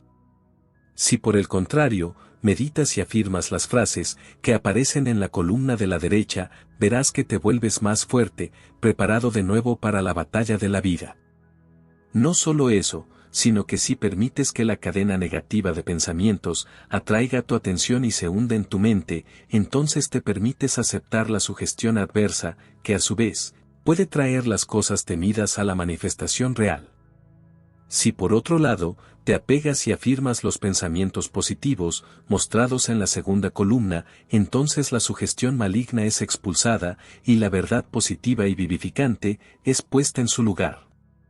El que puede hacer esto se vuelve fuerte y firme, mientras que las cosas que afirma se vuelven, con el tiempo, manifiestas en su vida y experiencia.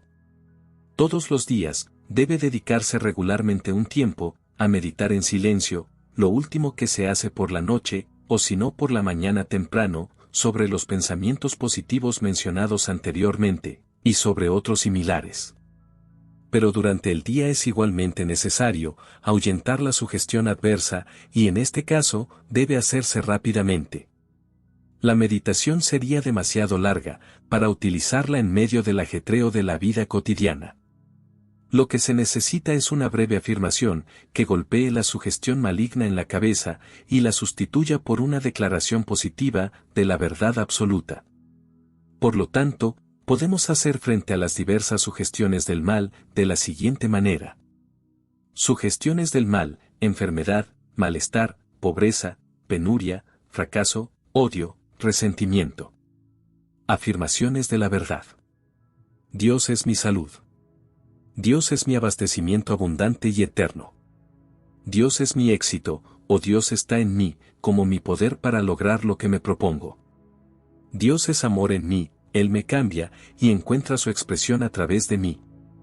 No es exagerado decir, que quien ponga en práctica estas enseñanzas, transformará su vida, cambiando para mejor en sí mismo. Si nuestra vida es difícil, y nuestro entorno deprimente o poco agradable, no es esto lo que hay que cambiar. Lo peor que puede hacer un hombre, es rezar para que su vida sea más fácil y cómoda. Quien dice, si mis circunstancias fueran diferentes, podría salir adelante, perpetúa su miseria, y ata más estrechamente a él las cadenas de su esclavitud. Nunca debemos pedir tareas iguales a nuestras fuerzas, sino fuerzas iguales a nuestras tareas. Somos nosotros los que tenemos que cambiar, no nuestras circunstancias. Tenemos que superar nuestras circunstancias y limitaciones, creciendo más allá de ellas. Cuando cambiamos, nuestras circunstancias y nuestro entorno cambian en consecuencia. Solo podemos forjar nuestro carácter, en la medida en que superemos nuestro pensamiento. Si te gustan este tipo de audiolibros y quieres escuchar más, mira en la descripción del video. Gracias por visitarnos.